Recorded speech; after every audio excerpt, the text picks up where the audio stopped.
এটা স্পষ্ট বাৰ্তা কংগ্ৰেস দলে দিবলৈ বিচাৰে যে যুঁজ এখন হ'ব। কংগ্ৰেছ দল কাৰ বাবে যুঁজিব? আমি অসমীয়া জনসাধাৰণৰ বাবে যুঁজিম। আমি আমাৰ খিলঞ্জীয়া মানুহৰ মাটি পট্টাৰ বাবে যুঁজিম। আমাৰ বিভিন্ন জনজাতিৰ ভাষা আৰু সংস্কৃতিৰ বাবে যুঁজিম। আমাৰ ধৰ্মীয় সংখ্যালঘুৰ মানুহৰ নিৰাপত্তাৰ বাবে যুঁজিম। আমি ভাষিক সংখ্যালঘুৰ মানুহৰ স্বাভিমানৰ আৱেগৰ বাবে যুঁজিম।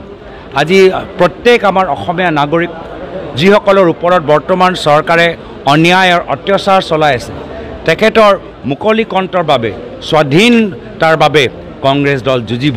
আৰু মই ভাবোঁ যে আজিৰ তাৰিখত মাল্লিকাৰ্জুন খাৰ্গে ডাঙৰীয়া, ৰাহুল গান্ধী ডাঙৰীয়া এই দুয়োগৰাকী মহান নেতা আহি অসমৰ জনসাধাৰণক ক'ব ডৰ মত, ভয় খাব নালাগে, কংগ্ৰেছ দল জনসাধাৰণৰ লগত আছে। আৰু সেইকাৰণে এইটো মুখ্যমন্ত্ৰী হিমন্ত বিশ্ব শৰ্মা ডাঙৰীয়া আজি ভয় কৰিছে। আজি তেওঁলোকে মাটি সম্পৰ্কত বিভিন্ন ধৰণৰ মন্তব্য দিছে, কিন্তু আজিৰ তাৰিখত আটাইতকৈ বেছি মাটিৰ সম্পত্তি কাৰ?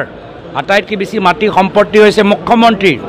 আটাইতকৈ বেছি মাটিৰ সম্পত্তি তেওঁলোকৰ মন্ত্ৰীসভাৰ বিভিন্ন মন্ত্ৰীসকলৰ হৈছে। তেওঁলোকে একো মাটি এৰি দিয়া নাই, এটা জিলা তেওঁলোকে এৰি দিয়া নাই। তেওঁলোকে এলিফেণ্ট কৰিডৰ ওপৰত নিজৰ ৰিজৰ্ট বনাইছে, বাগান খুলিছে, হোটেল বনাইছে, তাত একো নাই। মন্ত্ৰীৰ পৰিয়ালে বিভিন্ন ঠাইত আজি কৃষিভূমি তাত ইণ্ডাষ্ট্ৰী বহাইছে, চব আইন উলংঘ কৰি।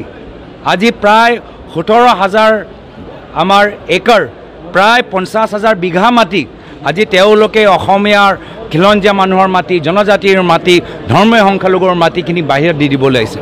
তো এই যে মাটি নিৰাপত্তা আজি সাধাৰণ জনতাৰ ওচৰত নাই।